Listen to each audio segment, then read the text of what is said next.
Hello all, welcome to another section of mobile testing, and in this session we will cover the mobile application testing challenges. What are the challenges a mobile application tester will face in the real testing? So that is what we are going to cover in a detailed manner. So what are all the different form factors right now we can possibly think of and more elaborate of?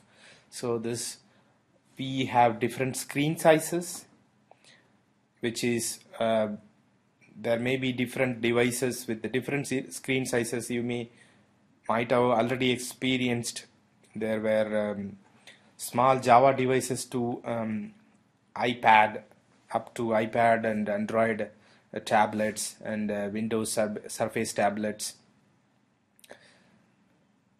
and Lenovo Yoga. So many different tablets have different sizes, 7-inch, 10-inch, and then QWERTY, so non-QWERTY, and there are different phones are available. Every different phone have different screen sizes, so that itself a challenge. So if it is a web app or a app which is developed native to that particular platform, so what happens is obviously it didn't really fit, then it goes away from the focus area and the button goes only half.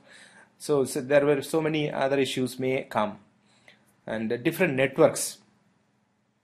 So different networks will have will give you different problems. For example, in certain networks they may be allowing socket, or they may be allowing HTTP or BOSH, and your app may be using network, and if it is try to connect with one socket port, and it will try to open a socket, and that network socket may be blocked, and it doesn't allow certain protocols, so your app will apparently fail there.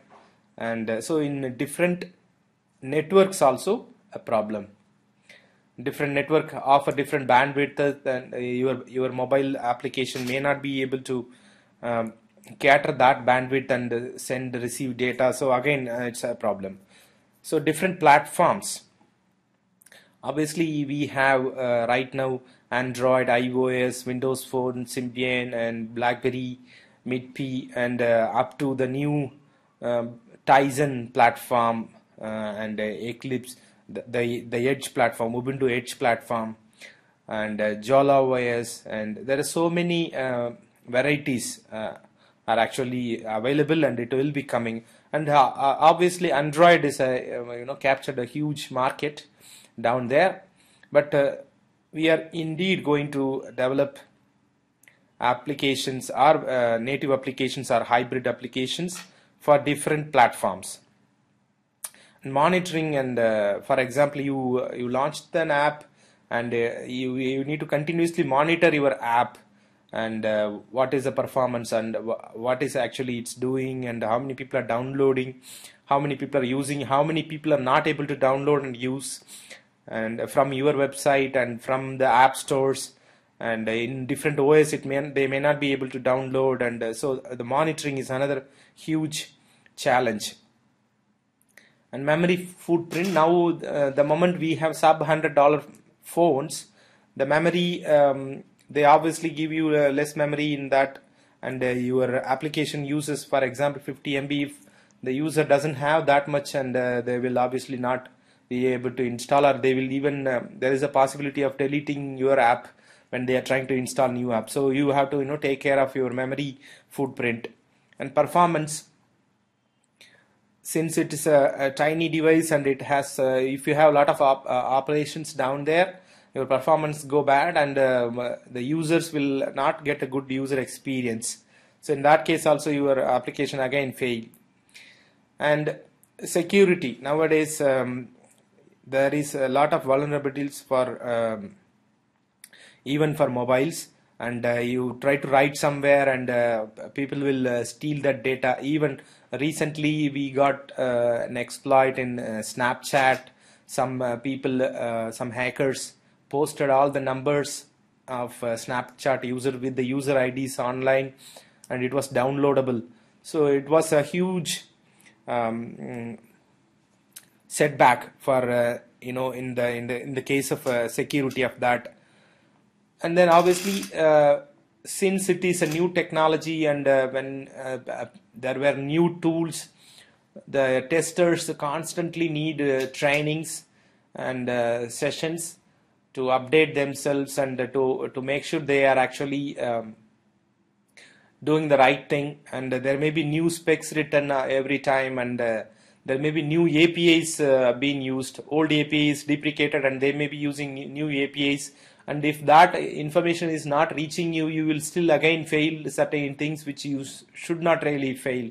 So that constant chalk talks has to happen between functional analysts, wireframe, who are writing wireframe, designers and developers, and mobile testers, in much greater way than a normal environment. So that I feel it's a kind of challenge which will be there. So different form factors, different pixel density and resolutions, different input methods. Some mobiles are actually QWERTY, some mobiles are touch, and your application is written for a touch, and people who have touch plus QWERTY, and they will the buttons may not really work, and you will never test that in your testing environment. You may not really have a device to test it, and when from the market they will say this is not working, the send button is not working, the enter button is not working, so they will complain about that. Then obviously you will be end up in trouble. So now, as we already know, there were native applications which is native to that platform. For example, Android, it's been if it is an Eclipse environment. So for example, I have Eclipse environment for Android. This is a native. I have emulator, I have the environment. So this is native to that platform. And I have Xcode, I have iPhone emulator. If I make an app and I deploy it here, that is again native. But there are applications, there are certain tools like PhoneGap. I just wanted to showcase the PhoneGap. This is an hybrid app making tool. Easily create apps using the web technologies you know and love, HTML, CSS and JavaScript. It's actually you can deploy in multiple platforms using PhoneGap. So you should take a look at that if you can, if you have some free time. PhoneGap, and I think RHO Mobile is another tool. It was purchased by Motorola, and then Motorola purchased by Google, and yeah, it was too complicated to tell you what is actually, because I checked with RHO Mobile when they are actually a standalone system like PhoneGap. PhoneGap is now completely open sourced and free. RHO Mobile, they actually asked for 3 platform delivery. They asked me up to $10,000 US dollars for the development suite, and so I didn't really went for that. So that is how it goes. So where were we? Let's go back to our slides, and here it is.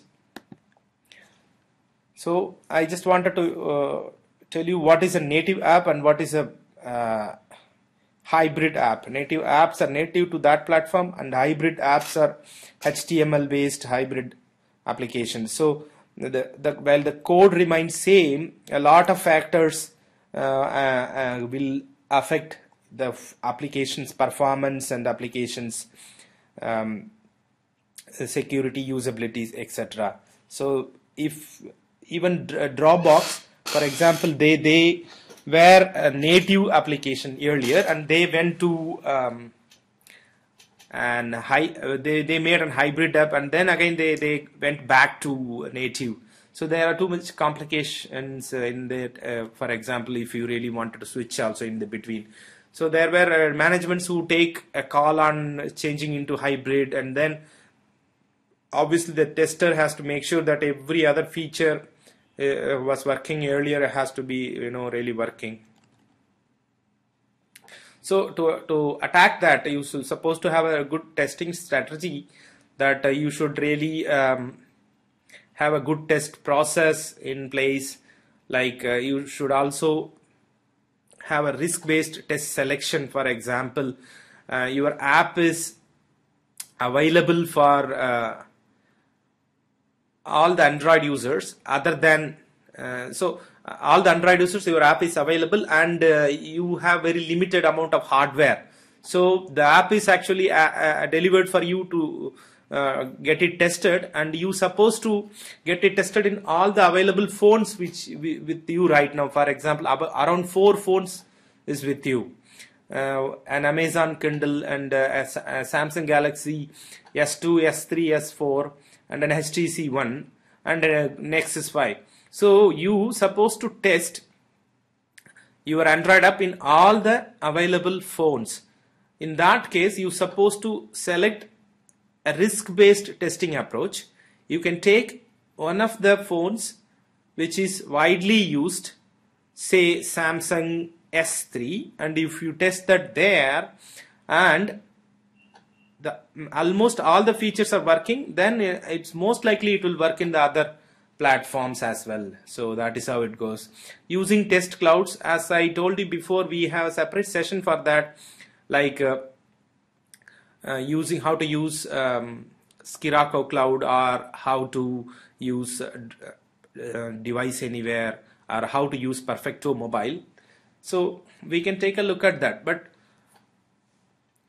using test clouds will reduce your burden of testing, having multiple hardwares in the inventory itself.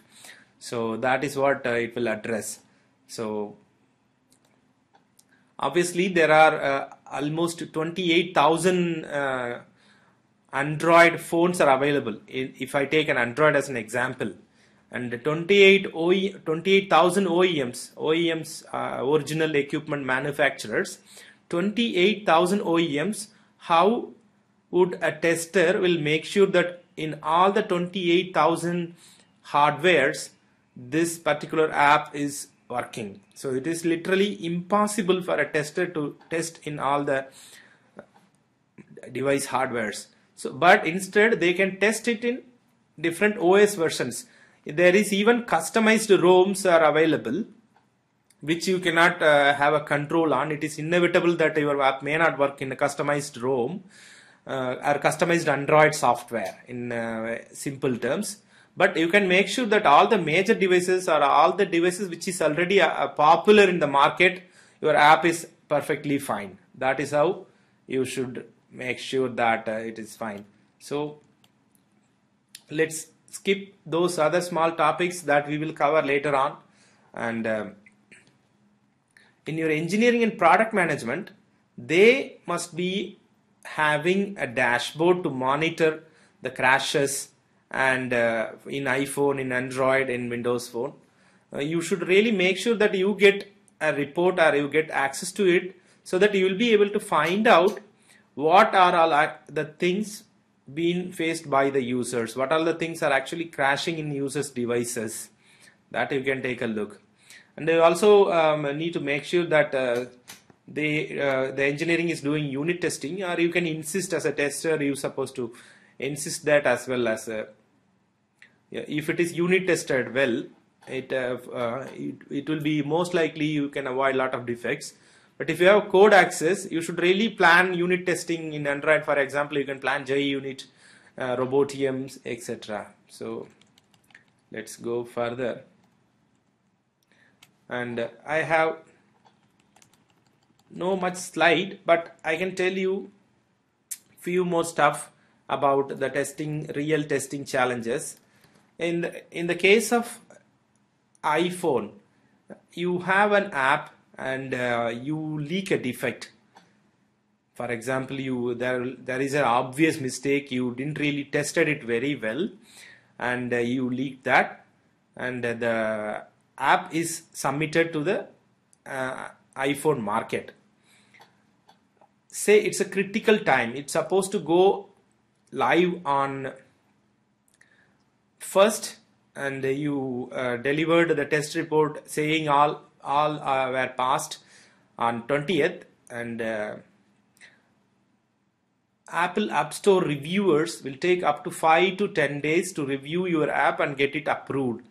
The moment it's approved, it will start displaying in the marketplace, and users are started downloading it, and you even do a post-release test by downloading it from the App Store and then testing it one time, just to make sure that everything is fine. And you found, or your manager found a defect which is very obvious, that nobody will use the app, nobody will be able to use the app with that defect. Now the hard time starts. Developers can fix the defect, but is it easy that it can be quickly fixed and you will update the version in the market, iTunes market? No. It has to again go through the submission process. Your developers again has to, our distribution team again has to upload it, and they have to wait another 10 days for an approval. So in the case of Android, it is very easy that you can quickly change, update another version in Google Play, because the dashboard is so open and it will be done in a day. But in the case of iPhone, it is really difficult. So make sure that in iPhone, before submitting the app, you clearly do one pre-release testing, that all the major features are tested very well before pushing into the market. This is one of the biggest challenges as a tester I face. And then obviously, when you test your app, you also need to make sure that different devices it is actually tested, and you plan some test automation, and you also try to set up the environment of your user in your own environment and then test it. So for example, your application is used by users, many users who is in 2G network or 3G network, and you are actually testing your application in office Wi-Fi, and the moment the application goes to the market and people have started using it, and what they will find is like it is completely unusable, or it needs a lot of data transfer before it actually starts. So in this case, your users will not be really able to use the app, and it is going to be a great failure. So when you're planning the tests, you should always make sure the demographics you are in and where your users are. Based on that, you should plan your testing. So this is one of the great form factor when you really playing your testing. And then choosing the device or buying the device. The moment there is another device in the market, for example, now Nexus 5 at this point in time, when we record this session, Nexus 5 is newly available, and do I need to immediately buy Nexus 5? In my answer is no, because your users have to adopt the new device, and it will take some time for users to buy and adopt the new device. So you can leave it open for some time, for example 2 months or 3 months, and down the line, if you feel that your users are adopting to that device, you can check that information in the Google Play. And also you can take additional information from analytic websites like Flurry. This is another typical website that gives you data about a mobile app. For example, how many users are how many of your users are in Wi-Fi, and how many of your users are in 2G. If you really need that data, you will not be really able to get it from Google Play. You're supposed to get it from analytic websites like Flurry. You should integrate their code into your APIs, and the moment your users are downloading it, they will send the data to the Flurry database, and you will get an access here, and then you can log in and then check the usage data of your product. So that is one of the things that I wanted to showcase at this point in time. So we discussed like a few challenges, and in a real time, so the moment you get into the office, and then you will for example in the morning, and as a mobile tester, you supposed to wait for a build which is going to be available, like for example in 30 minutes, and during that time you make sure that the SIM card is there and it is actually working, and your mobile is you put your mobile testing mobiles DUTs on charge, make sure that you connect the battery in there, battery cable in there, and the ready for test is really required in the case of mobile testing. And so the moment your build is available and in your email, that time you start charging your device, and then you will install it. So you will lose time in that scenario. So make sure that you don't really do that, and make sure you just once you get in, just put your dead devices into charging nodes, and then keep it charged. That is another thing. And do not send your APK or IPA files to other users, like other so you have a friend who is in, for example, in UK, and you got a new version and you wanted to quickly get some feedback on it, and or you want him or her to test on behalf of you. So you quickly send your APK to their email IDs, make sure that they install it and then they test for you. Just don't do that without taking proper permission from the product management, because APKs are, it's very easy to tamper an APK. And for example, I will tell you, so certain game apps have in-app purchasing modules. So you can purchase some gold coins inside the app. The money goes to the publishers, whoever published the app. So for example, if you are tampering an APK and write your own publisher ID inside that APK, and then you put it back into the market, and what will happen is the money which comes from an in-app purchase will go to a different publisher. Certain Chinese publishers, they take out, Chinese hackers, they take out the APKs, tamper it, feed their own publisher IDs, and then send back to the market, and people will download it, and those in-app purchases will result into their accounts. So make sure you do not share your mobile applications to anybody. That is another advice of being a mobile tester by myself. Okay. So, and testing your mobile app, if your mobile app is an app which uses network, I think nowadays almost all the apps uses networks. So testing an app inside your office environment itself doesn't really help. You should really go out and do some field testing, stay near the lift and do the field testing, or walk in some place and away from office a little bit and then do some testing on it. So that will try to, in that case you will really simulate a good user scenario. Also, you need to make sure, being a mobile application tester, write good amount of test cases specific to that mobile platforms, specific to mobiles itself, so that it should be really different than your normal test cases. It should be really changing the Wi-Fi and test, changing to 2G and test, different data, like switch off mobile data and test, switch on mobile data and test.